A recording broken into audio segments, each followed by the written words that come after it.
నమస్తే, welcome to our channel. నేను మిస్సిని. ఈ రోజు మనతో పాటు ఉన్నారు ప్రముఖ సీనియర్ జర్నలిస్ట్ డివిఎస్ గారు. నమస్కారం సార్. నమస్తే అమ్మా. సార్, ఇప్పుడు చూస్తుంటే తెలంగాణలో జంపింగ్ జిప్పాంగుల నేతలు చాలా వరకు వేరే పార్టీలకు వెళ్తున్నారట్టు మనకి సమాచారం ఉంది. అయితే ఇక్కడ మాత్రం కేసీఆర్ గారు కొత్త మాట మాట్లాడుతున్నారు. ఏంటంటే 20 మంది కాంగ్రెస్ ఎమ్మెల్యేలు మాతో టచ్ లో ఉన్నారు, నేతలు టచ్ లో ఉన్నారు అని చెప్పేసి మరి కేసీఆర్ గారు అంటున్నారు. అంటే అసలు దీన్ని ఎలా చూడాలి సార్? కేసీఆర్ మాజీ ముఖ్యమంత్రి వ్యాఖ్యలు ఇవాళ వాళ్ళ శ్రేణుల్లో భరోసా నింపటం కోసమా, లేకపోతే వాళ్ళలో ధైర్యం పెంచటమా? ఏదైనా కానీ ఆయన కాంగ్రెస్ ఎమ్మెల్యేలు నాతో టచ్ లో ఉన్నారు అంటే ఏంటి, మరోసారి కాంగ్రెస్ గెలిచడానికి అంత సిద్ధంగా ఉన్నాడా? ఎందుకంటే మనం చూసాం గతంలో కాంగ్రెస్ పార్టీని 2014లో కానీ 2019లో కానీ దారుణంగా చీల్చేశారు. 42 మంది ఎమ్మెల్యేలను లాక్కున్నారు.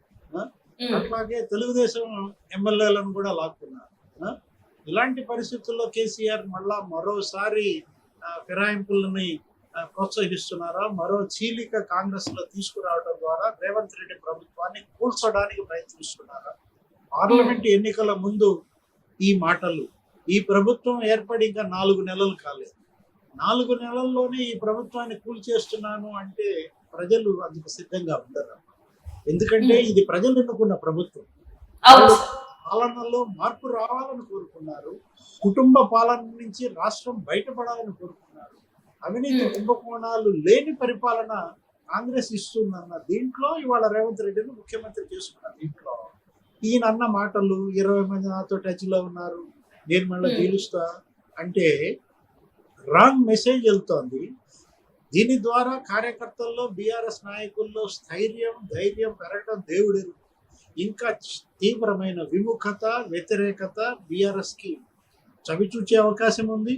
మొన్న వచ్చినటువంటి సీట్లు కూడా రేపొద్దున వచ్చే అవకాశం ఏమీ కనపడలేదు. వాళ్ళ అభ్యర్థులే దొరకని పరిస్థితుల్లో ఆయన ఎంపీ అభ్యర్థులుగా ఎవరిని ప్రకటిస్తే వాళ్ళంతా కాడి కింద పడేసి కాంగ్రెస్ లో చేరిపోతున్న నేపథ్యంలో కేసీఆర్ వ్యాఖ్యలకి రేవంత్ రెడ్డి కూడా స్పందించారు. ఏమని ఈరోజు చాలా సీరియస్ గా మాట్లాడారు ముఖ్యమంత్రి. ఏమన్నారు? తన ఒక హై టెన్షన్ ఎలక్ట్రిక్ వైర్ అన్నాడు. హై టెన్షన్ ఎలక్ట్రిక్ వైర్ అంటే ఇప్పుడు పొరపాటున దాని మీద కనుక కాకి కూర్చుంది అనుకో, షాక్ కొట్టి గిలగిలగిల కొట్టుకుని అవ్వండి చచ్చిపోవటం అన్నమాట.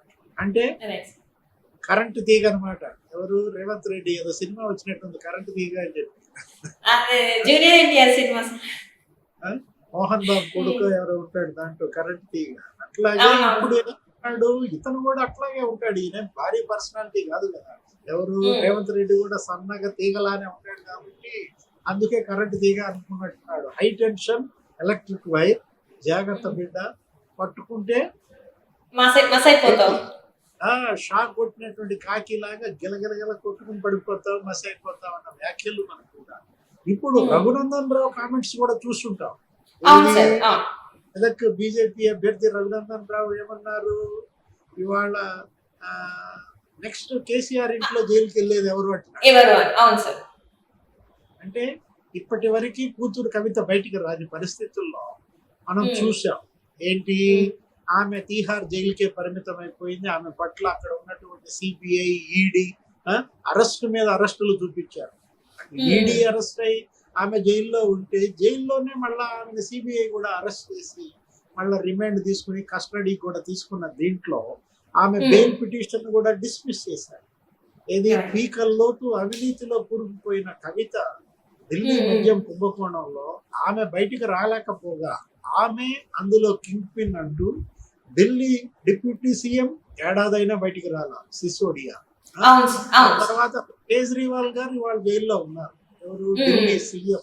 ఆయన అంటే కేజ్రీవాల్ గారు ఆయన రోజు మిఠాయిలు తింటున్నాడంట, స్వీట్స్ లేకపోతే అరటిపళ్ళు, మామిడికాయలు తింటున్నాడనో ఏదో చూసాము ఇవాళ మనం. ఏంటి? Sugar levels పెంచుకుంటున్నాడంట.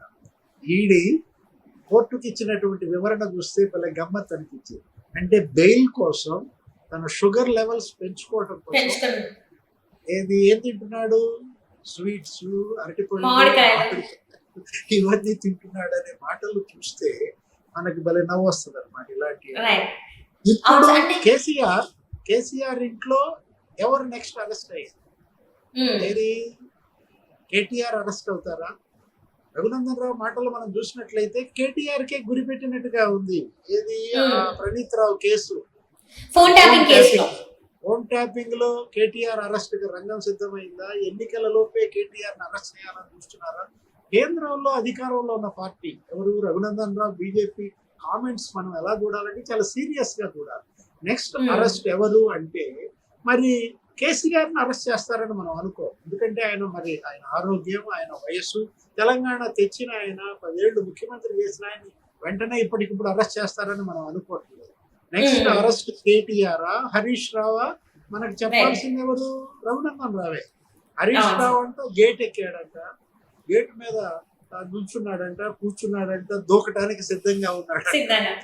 అండ్ ఇంకొకటి కూడా సార్ ఇక్కడ అదే సార్ ఇక్కడ కూడా ఏంటంటే ఒక బీజేపీ నేత హరీష్ రావు వేరే పార్టీని అంటే కాంగ్రెస్ పార్టీలోకి వెళ్తున్నారని చెప్పేసి కూడా మనకు వార్తలు అంటే లీక్ చేస్తున్నారు. బీజేపీ సీనియర్ నేత ఇది చెప్పింది కూడా ఎవరంటే బీజేపీ సీనియర్ నేత చెప్తున్నారు హరీష్ రావు ఇంకా బీఆర్ఎస్ లో ఉంటారు, కాంగ్రెస్ లోకి జంప్ అయిపోతున్నారు అని చెప్పేసి కూడా మనకి వార్తలు ఉన్నాయి. సో మరి నిజంగానే హరీష్ రావు కాంగ్రెస్ లోకి వెళ్లే అవకాశాలు ఉన్నాయంటారా సార్? గేటెక్కినా చెప్పాలా? మనం ఏం చెప్తాం? గేటెక్కింది ఎవరు? హరీష్ రావు. హరీష్ రావు గేట్ ఎక్కడం చూసింది ఎవరు? రఘునందన్ రావు. అంటే వాళ్ళిద్దరే చెప్పాలన్నమాట మనకి. ఇక్కడ హరీష్ రావు ఏ దొడ్లోకి దూకుతున్నాడు? కాంగ్రెస్ దొడ్లోకి దూకుతున్నాడా? బీజేపీ దొడ్లోకి దూకుతున్నాడా? లేదు బీఆర్ఎస్ దొడ్లోనే ఉంటాడా? ఇది మనకి చెప్పాల్సింది హరీష్ రావు, రఘునందన్ రావు, లేకపోతే వాళ్ళ మామయ్య ఎవరు? కేసీఆర్ చెప్పాలి. ఏదైనా ఈ దూకుళ్ళు, ఈ కప్పదాట్లు, ఈ 4 ఏళ్లు మాత్రం చాలా ఎక్కువ ఉండేటట్టు అవకాశం ఉంది.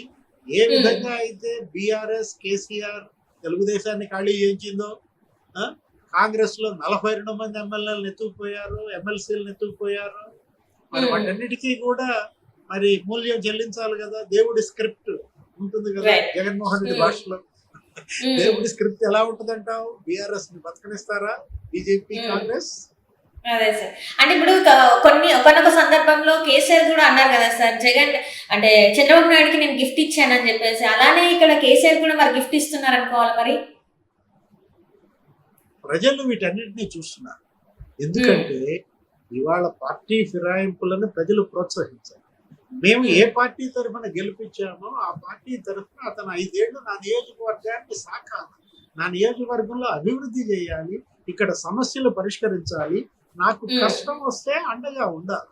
అంతే తప్ప ఎవరు అధికారంలో ఉంటే ఆ పార్టీకి నేను దూకేస్తాం. ఇప్పుడు రేవంత్ రెడ్డి ముఖ్యమంత్రిగా ఉన్నాడు కాబట్టి అందరూ కాంగ్రెస్ లోకి వెళ్ళిపోతాం. రేపు పొద్దున కేసీఆర్ మళ్ళా ముఖ్యమంత్రి అయితే కాంగ్రెస్ వాళ్ళంతా డేరా మూసేసి బీఆర్ఎస్ లో దూకేస్తామనే ధోరణి మంచిది కాదు. ఈ రోజు కూడా రాజేంద్ర నగర్ ఎమ్మెల్యే ప్రకాష్ గౌడ ఎవరో ఆయన ఏదో మరి రేవంత్ రెడ్డితో కలిశాడని వాళ్ళ కాంగ్రెస్ లో చేరుతున్నాడు మనం విన్నాం. ఇప్పటికే అనేక మంది చేరిపోయిన దీంట్లో బీజేపీలో చేరేవాళ్ళు బీజేపీలో చేరుతున్నారు, కాంగ్రెస్ లో చేరేవాళ్ళు కాంగ్రెస్ లో చేరుతున్నారు. బీఆర్ఎస్ 3 ముక్కలయ్యే పరిస్థితి ఏర్పడింది. అంటే ఇప్పటి వరకు చూస్తుంటే చాలా వరకు ఏంటంటే చాలా మంది రేవంత్ రెడ్డి గారిని కలిశారు, ముఖ్యమంత్రి రేవంత్ రెడ్డి గారిని అయితే కలిశారు. కాకపోతే ఇప్పుడు ఎంపీ ఎలక్షన్స్ ఉన్నాయి, ఎలక్షన్స్ తర్వాత ఇప్పుడు ఒక కొలికి వచ్చే అవకాశం ఉందని కూడా చెప్తున్నారు సార్. మరి ఎంపీ ఎలక్షన్స్ అయిపోయాక బీఆర్ఎస్ ఖాళీ అయిపోతుందా? రేవంత్ రెడ్డి గారు చెప్పినట్టు ఆ 4 మాత్రమే మరి బీఆర్ఎస్ లో ఉంటారా? ఆ 4 కూడా ఉండరంటున్నాడుగా, ఆయన గేట్ ఎక్కాడంటగా. ఇలాంటి పరిస్థితుల్లో ఎవరు ఎక్కడుంటారు, ఎప్పుడు ఏ పార్టీలో ఉంటారు చెప్పలేని పరిస్థితుల్లో అగమ్య గోచరంగా మారింది. ఏది నాయకుల రాజకీయ భవిష్యత్తు కోసం పార్టీలతో ఆడుకుంటున్నారు, ప్రజా తీర్పుతో ఆడుకుంటున్నారు. ఇది కాదు ప్రజలు వాళ్ళ నుంచి కోరుకున్నది, ఇది కాదు పార్టీలు చేయాల్సింది. చూద్దాం. Right sir, right. Thank you so much sir. నమస్తే. నమస్తే.